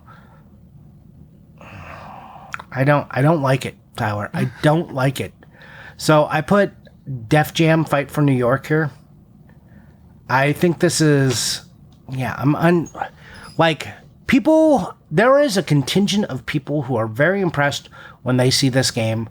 Yes, it is available on Xbox. It's cheaper on Xbox. On the PlayStation 2, it's always held a bigger premium. Like on the Xbox, it's like $100. PS2, it's like $150. Again, it's one of those games that feels like a PlayStation game to me. But I don't... Yeah, I mean, I could have easily just, and probably should have, either put Final Fantasy X here or Dragon Warrior 8. I don't feel anything towards this game. As much as I like Aki, the guys who made No Mercy, they're like a wrestling game developer. I don't understand I understand this is a cool game and that it has a cool roster and Exhibit is in the game, but like people put this as like top 3 on like PlayStation 2, Xbox, or PS2. Like they think this is the game to own, which it's not. I mean, for me. If you don't understand it, like what any of that is, it's like kind of. I mean, it's an action game, but it's like influenced by like rap and that like rap culture. So, yeah. I mean, I don't know what to tell you if you don't really know. Like, it's called Def Jam, right? Like, it's a fighting game with hip hop people. You could play a Snoop Dogg. Go do it. Yeah. Sorry, I want to say something better about this, but I realized like when we got to it on the list, I'm like, I have no passion for this because it's just a thing that other people like quite a bit, and it's not anything that speaks to me. It is very collectible. People enjoy it. It's a game that's always held a premium. All the reviews have always been like pretty solid on this game. If you're into this type of game, if you're into hip hop, then you should definitely go check this out. If not, I mean, this is even on GameCube, so like you can play this pretty much anywhere. Top 10 of the best system ever made, and you can't even be enthusiastic for all 10 of your picks. I told you I messed up with this. I should have put Final. I should have put Final Fantasy. What did you swap out? You swapped something out for Bully at the last second. Just put that back in over Def Jam. No, because I was Resident Evil 4, which I'm excited about, but that's I think Final Fantasy X is what I should have put there, but I didn't put that there because I'm like, I don't really like Final Fantasy X, but Final Fantasy X is pretty iconic. There are like a strong contingent of people who love that, and then it got into the whole like X2 version, and people really are into that. They love Squall. They love that whole bullshit. I am not one of those people, but it added a higher level of voice acting. You have like real voice actors in this game. What was it? Blitzball. People love. I should have just put Final Fantasy X there. But that's another one of those games that's like, oh, you could, there's one rare version of it to go look for, and it's an RPG and it's Square again. Like, I just felt like I was repeating myself for what we said about Kingdom Hearts. All right. I love that Final Fantasy X isn't on either of our lists. So good. Yeah, it's like, Kingdom Hearts does the same thing, and I feel like it's got the more interesting story because it's crazy. I think Kingdom Hearts is crazy that it exists. Like, it shouldn't. It shouldn't. Like, modern day licensing, like, this is one of these games I feel like once the licensing runs out, they're never going to be able to remake this game. How will they ever get everyone to agree again? They can't even, re-release the GoldenEye. I think they are now, or maybe they already did, but, that took them, decades, because it was, one movie with a bunch of people in it, and they're like, we're not going to deal with the licensing for all this shit. Yeah. And then you look at something like Kingdom Hearts, and you're just like, ugh. So yeah, like literally, I could have put Ico here. I could have put Final Fantasy X, and those would be better choices. I think for me, but I think there's a large contingent that is not me, and this game has a lot of notoriety. So that's 150 bones. That's a lot of bones. Look, I would get the GameCube version. I'm just saying, because people love the GameCube and people love this game, so GameCube seems like the one to get. But I think it's a worse game on the GameCube. I think like PS2 was the division was the game system you want to play it on. Look, you can go play as Flava Flav. Do you not like that? I mean, I love that. Did I tell you I got to? I met Flava Flav in Ventura where I work, and I was just like in a random hamburger place, and he was there, like behind me in line. It was like, oh, hey, Flava Flav is here. That's weird. And I will tell you, did I tell this story on Collector's Quest already? I can't remember if I did, but he fucking had the big clock on, and I was so fucking relieved, Tyler, that he had the clock on. I mean, how old is Flava Flav? Like, he must be in his 60s now, right? So, like, he's got to be holding on to, like, man, remember when I was cool in the fucking 80s? Like I was out there at the forefront of a political movement in hip hop. So, like, yeah, I would want to hold on to that as forever. Well, I just feel like because the clock is so iconic, it's like so core to like what my image of him is. If he had not had it, I would have just been like, that's a letdown. It would have been like peeking behind the curtain and seeing that there was no magic. I would have hated that. Instead, it was awesome. I was like, it is. And like he said hello, and he was, very nice, and he didn't have to. And I was just like, fuck, he's got the clock on. Excellent. You can go get a cameo from Flava Flav for $350, which excellent. I like looking at cameos from like people I like people who like clearly like washed up. Like I'm sorry to call Flava Flav washed up. I don't know if he's done anything in the past 20 years. Probably. But he's probably watched. But I love watching these guys. Like all they have going for them is that people still love giving them money to like shout out their birthdays or whatever. Redman is another one. Like Redman, if you buy a Redman cameo, he'll just go off for 6 minutes about nothing. Fucking love watching that shit. This is what I do in my free time, Johnny. So we didn't we just said it was like hip hop influenced and rap and stuff, but let's talk about like who is like characters that will just show up in this game in some fashion or not. You've got Flava Flav, Ghostface Killer, Henry Rollins, Ludacris, Method Man, Redman, Scarface, Carmen Electra, Omar Epps, Snoop Dogg, Warren G. There's a Busta Rhymes. There's a big, like, how did they get all these people to come be in this game? It's crazy. Because probably like Sony owned all of their brands, and they're like, guess what? We're selling your brand to be in a video game. Yeah. Also, why not to get the GameCube version? There are features that are exclusive to the PS2 and Xbox that are not in the GameCube version. I bet the GameCube version is the most expensive. 8 of the 28 music tracks are missing. Probably because they had naughty words. Probably. But, they can show BMX XXX. That's fine with GameCube. GameCube, what a conundrum. What the hell? GameCube's hardware lacks the light blur effects that permeates on the characters and arena. Furthermore, 3 or 4 player arenas have reduced crowds due to the mini disc space limitations. So you're telling me the PS2 version is better than GameCube? GameCube and Xbox, usually similar graphically. Huh. Yep. Yeah, I'm telling you, the PS2 is the version to get. I would normally just say, hey, get the PS2 or get the GameCube version because Nintendo. But you know what? Seeing how gimped it is, fuck it. Get the Xbox version, not the PS2 version. Yeah. No, right. I'll get the PS2 version because Xbox sucks. No one wants to collect Xbox. No one wants that. Yeah. All right, we have talked about this game enough, Johnny. Okay. It is too expensive. It is.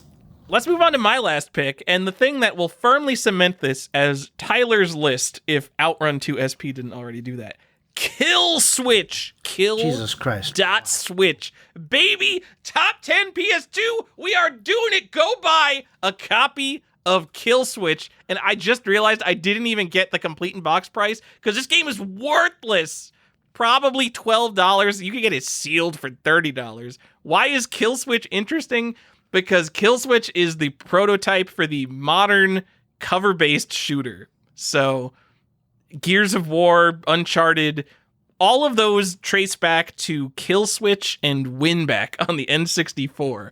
And I love this game. This is the most like generic nothing game. No one cares about Kill Switch, except the cover system was so like revolutionary and influential. It influenced all the third-person shooters that you actually like. And if there's anything I like, it's the history of genres and the history of gameplay mechanics. And Kill Switch is on that list, and this game's worthless. Just go get a copy of Kill Switch. Do it for me. Here's some history you could have put on here. How about Ratchet and Clank? Any Ratchet and Clank game. How about a Sly game? Oh, you're saying just do that because they're like popular franchises? Yeah, or like yeah, but Maximo. You can get Kill Switch or Maximo. Everyone has those games. Not everyone has Maximo. I mean, I had Maximo. You didn't put God of War on your list, but you put Kill Switch?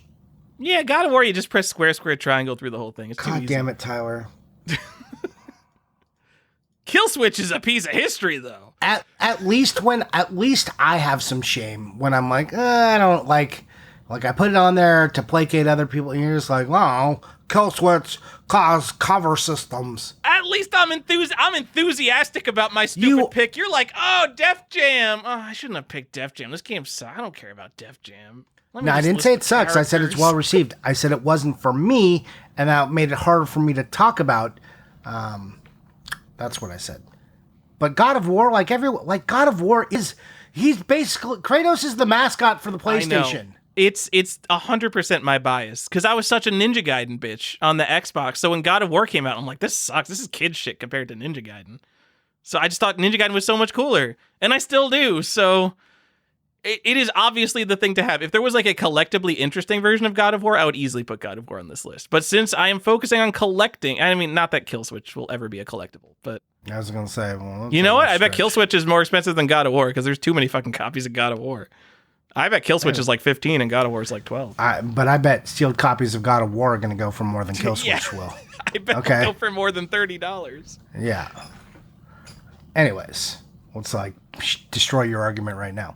Okay, we also got a couple bonus picks for you. Like if you're going to be a baller and like get some collectible games and you like really want to show off, you want to make that shelf pop a little bit, we've got some choices for you. Tyler, I'm protesting this whole section because Why? I think the top end of PS2 is not interesting. Ridiculous. And I would rather go get shit like, I know you don't have the fucking res special package with the Trance Vibrator. Like, I would go get shit like that over... Yeah, that's what the first part of the list was for. I know. But, all right, my picks... if you want to be the cool collector, go get God Hand, Rule of Rose for the meme value, because it's the rarest PS2 game, which it's obviously not. And then Kuon, which rocketed up out of nowhere just because From Software developed it. Who fucking cares? If you don't care about the game, why does it matter that From Software made it? They made so many games.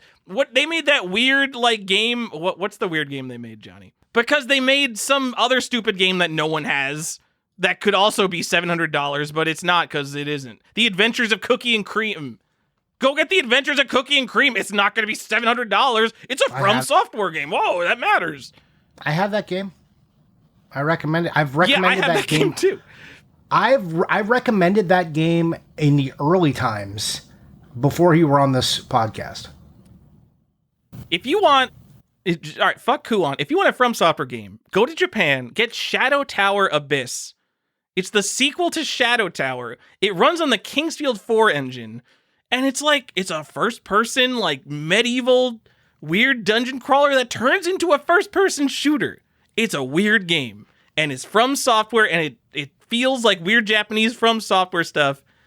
Maybe Kuon does that too, but you know what? The Shadow Tower, it's less than $100, I think, so.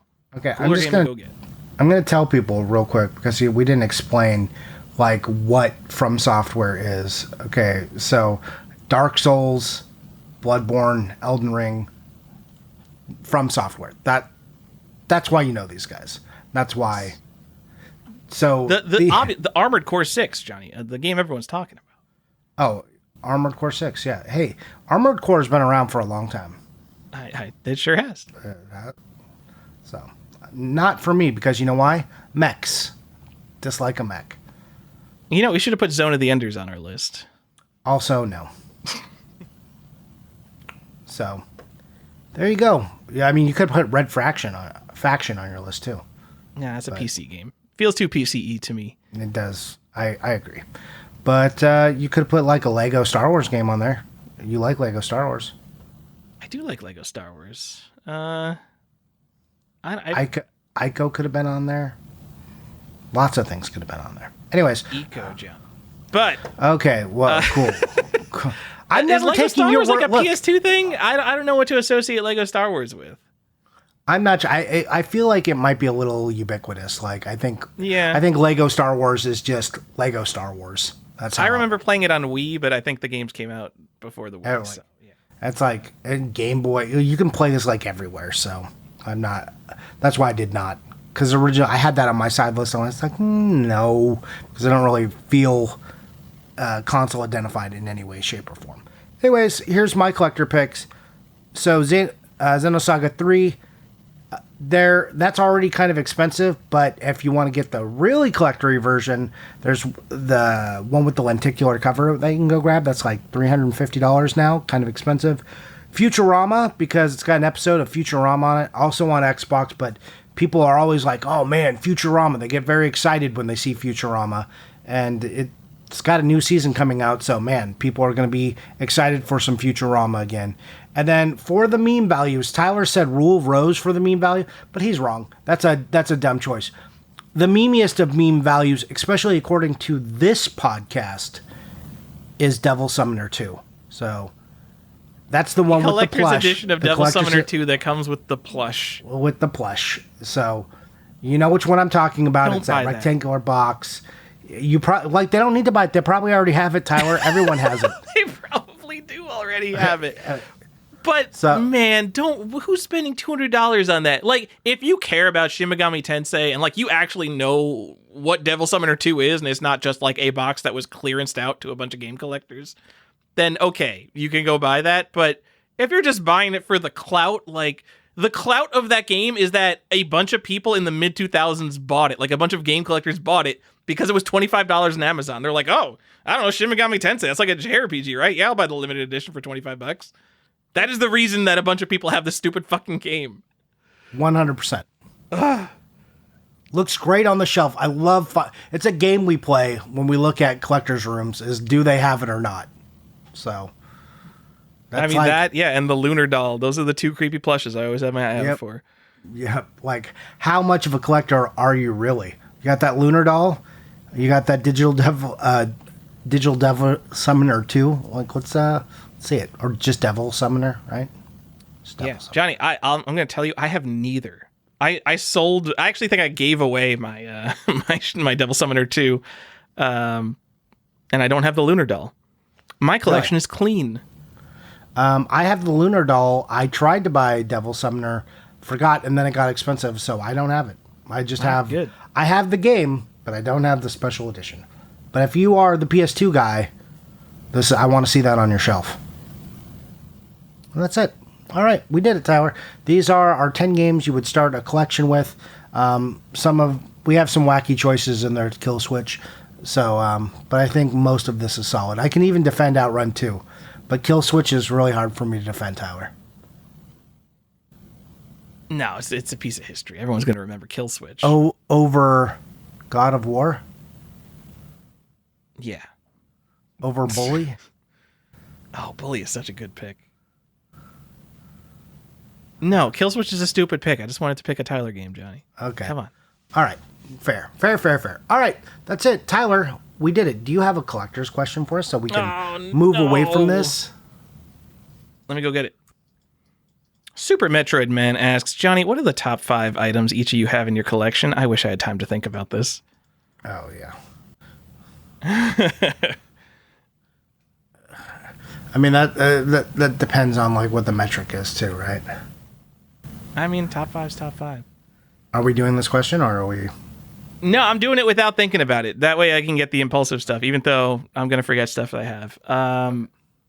I have a mail order Doom version 1.1, so it would be one of the first releases of Doom. It also came on a 5.25-inch floppy. The 3.5-inch floppy that I have is more common, but whatever. It's Doom. It's the coolest thing ever. It's not super common. Any version of mail order Doom is not common. So I love that. Obviously, my Famicom Golf Champions course, the Famicom prize disc that they only made 100 copies of. I love that. Yeah. I bought a sealed copy of Ocarina of Time. It's a VGA 85, which as time has gone on, it fucking sucks. I bought it because I'm like, you know what? It's my favorite game. I'm going to want a sealed copy of it, and I want to get it before it's like thousands of dollars. So I bought it, and I regret getting an 85. And like, I don't even think it's my favorite game of all time anymore. Like, as time goes on and I appreciate things like shorter games and games that don't waste your time, I think of like all the fucking text boxes in that game, and I'm like, you know what? Super Mario 64 is probably my favorite game of all time. So anyway, that's another thing I've got. Johnny, what are some other? I got some cool stuff, right? You have lots of cool stuff, Tyler. Here, you do another 3, and then I'll come back to my last 2. Okay. Well, I mean, I guess Outback Joey, like, it depends how you're defining top. That's not like, I'm not like, oh, yeah, I've got Outback Joey, but I do have Outback Joey. So that's like a thing, you know?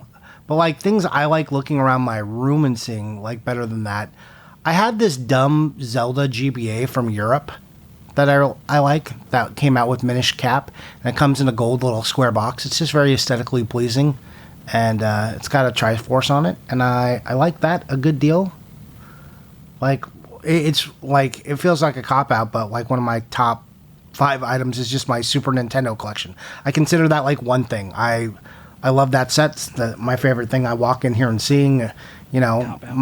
Okay, fine. Final Fantasy 2 and my original Super Nintendo. Like, top for me is like, it's because I don't really care about monetary value. A lot of times this feels like, let's go and talk about the monetary value of a thing. It's like, I could talk about how expensive Outback Joey is, but that doesn't, you know, I don't really care about that part of it.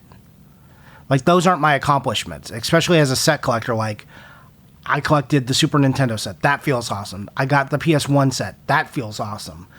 Like, you know, this is, I don't have like big expensive, like, hey, this is one game that's very expensive and also interesting. I just, you know, it's not really where my stuff is, Tyler. I got Magical Chase.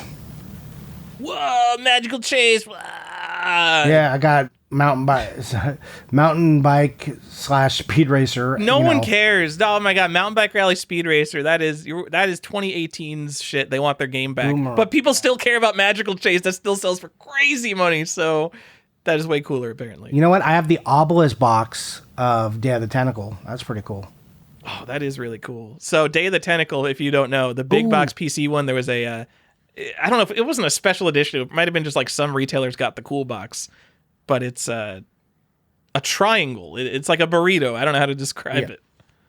Yeah, I mean, Obelisk is a good triangle. How do you have that and not me, man? That is. I don't know. Cool. It's weird. Oh, hey, you know, Final Fantasy for the MSX. It's a pretty cool one. I mean, you have a lot of shit. To put that in your top 5 would be. You probably like your copy of NES Final Fantasy more than that. I do, but I like owning it. Like, I wanted that one for a long time, so it was like one of those things that, like, finally checked it off the list and it feels cool to have. All right, Johnny, I've got my last 2, and they're going to be the same game. Charumera Zelda, the first, not the first, but when Zelda was launched on the Famicom Disk System, there were 1,500 copies that were given away in a promotion, a ramen noodle promotion. The only difference in the entire thing is that there's a sticker on the disc, and it's like gray instead of white, and it says like Charumera Zelda in orange text, or you know, whatever it says. I don't know what it says, but it's a different sticker. That's it. Same game, same everything, same packaging. It came with like a Famicom that has a special sticker on it too, but I don't have that. So that's really cool because Johnny, it's the Legend of Zelda. Have you heard? Previously, my favorite game of all time was in the Legend of Zelda series until I decided right now, you know what? It's probably Mario 64. And then I've got a sealed copy of The Legend of Zelda on Famicom Disk System, which I look at it and I'm like, this is probably like the best sealed thing that you could possibly own. And it's not, because they're somewhat plentiful and not super expensive. But if I was to like, pick the coolest thing I could have, because a copy of Super Mario Brothers you can't have sealed, because Famicom cartridges never game sealed. So the next best thing after that is like, it's probably Legend of Zelda. But the thing with my copy is the common versions of Legend of Zelda sealed have yellow disk system text, which is the earlier print, but they come with a green insert. You could look inside because Famicom cases, the Famicom disk system cases are clear, has a green insert. My sealed copy has a white insert, which if you look at the date codes on those two inserts, the white copy came first. So, as far as I'm concerned, until someone finds an earlier copy, I've got the earliest sealed copy of The Legend of Zelda on the planet. So someone one-up me with that. All right. Pretty cool. I forgot. I have the Blockbuster World Championship cart. Oh, you didn't say that? Yeah, that's obviously top 5 in your collection. Yeah. Yeah. I don't know where my brain went, but yeah, that's one of them. All right. We have any more we're answering? Platform Agnostic said, what's the best story of a single item you currently have in your collection? Is this just like because he wants to talk about stadium events? It's because he wants to tell everyone about his stadium events. Yeah, okay. Just making sure. All right, we get it. You got stadium events. It's very cool. It's very cool. And congratulations. What an accomplishment. No, seriously, like pretty cool. I don't care about stadium events, but it is a super important game, and you got it. You did it. You did the thing. That's our answer to that. I love that. No, yeah. I mean, we can... Like, I don't have a bunch of good stories because, like, I buy on eBay. I, like, 100%, I'm the same way. I go and I buy things for market price, like, 99% of the time. So... Like, I mean, we go to conventions, like what would our pickup stories be? We walked around Portland and, like, we picked stuff up together. That was fun, like, but that's not like, it's not like, oh, and I found this one and it was in a box and it was at a flea market. Like... I've told the story before where I got like most of the Dreamcast collection from a guy, like all the heavy hitters from a guy in a box for like $400. And this is back in like 2005. And it was like pretty sketchy because him and his girlfriend were breaking up and he like needed to get his shit out of there and he needed money for a new apartment. So we put an ad in Craigslist and I went over there like from my lunch and was like, just happened to be the first guy there, and he's like, all right, I've got all this stuff in these boxes, and there was just like a bunch of good stuff. He's like, okay, if you give me $400, you can just take it. And I had to like go to an ATM because I'd only brought like $100 with me and like figure that out, which was harder than it seemed because back then like my daily limit for some reason was $300, so I had to like finagle and like get to a bank, and like it was dumb. But yeah, that's like not all that entertaining. There's no like really cool story. Yeah, I mean, I feel the same way. I don't have any like weird things. Like Stefan, if Stefan was on the show, Stefan would be like talking about like, oh well, I was emailing a Japanese artist that everyone has known and everyone has seen his art, and well, we managed to work out a deal for like all the most classic pieces that he ever painted. Yeah, I don't have stuff like that. My favorite story is I was probably 15 years old. I was just refreshing new listings on eBay because that was just a thing you did. Like, no tools or anything. I would literally just refresh every new video game listing to see if I can catch some NES games. And I found an M82 demo unit for $500. And this was worth, at the time, maybe $1,500. So for a 15-year-old kid to get a $1,000 discount on an item, like, I'm sure these posts on Digitpress are still around. Like, I'm sure I'm like the cringiest teenager posting about like how fucking great I am. I'm the greatest collector ever. I've got an M82. But yeah, that was my most exciting find that I could think of. Pretty cool. Don't look those posts up. I'm sure they're terrible. That's it. Those are the collector's questions, right. Johnny. You buying anything? You playing anything? I bought a couple of things. I played a little Diablo, not a whole lot. Didn't have a whole lot to play. I will just mention very briefly, because it's not like quite time for it to be out yet. But I did get to do a section for the Rarity 2 documentary, so I got to be in that. So that took up some of my game time. So it's very nice of Edward come over and let me be in his film. So I got to talk about things like the Blockbuster World Championship 2 cart because, not a lot of people have that. So were you were doing a segment on graded games then, huh? Yeah, I was. Yeah. That was definitely what I was doing. Lots of sealed games all over the room. And like what, I talked, there was a whole question thing. I talked about a bunch of stuff. I mean, he's got a lot of people in that documentary. I don't know how long I'll be in it, if at all. So we'll see when it comes down to the editing. So, but it was, like I said, it was nice to be asked and, for them to come spend some time with me. But Tyler, what did I buy and what did I play? Like I said, Diablo. Here's what I bought. Are you ready? Did I say this last week? Texas Chainsaw Massacre for the PS5. Johnny, oh, wait, for the PS5. No, you didn't say this last week. Yeah. I didn't even know what this game is. It's one of these games. It's like this new, the type of horror game that's like Dead by Daylight and stuff. Like that kind of game. Isn't there's already a Friday the 13th that's exactly like that. Yeah. I think they're just like, oh man, we gotta put Michael Myers. It's got a great cover. It has a great cover, Tyler. Go look at the cover for this game. And it was like $30. And you know me, it's a Halloween game. Like how am I not buying this? The people love the Halloween games. Yeah. No, they don't, Tyler. No one loves the Halloween games. There's a few people, but mostly they don't. No, seriously. Like as far as most like post doesn't even like I lose like people through the whole month of October because they're always like, bullshit Halloween games, get out of here. We hate this. It's true. I also bought Triangle Strategy because, Square Enix and Switch. And I got Castleween. Do you know what Castleween is, right? You didn't have Castleween? I did have Castleween on the PS2. That's the European version. This is a PAL copy for the GBA. And if you don't know this game, it's Spirits and Spells. So there you go. Spirits and Spells. Available on the GBA and on the GameCube for obscene amounts of money.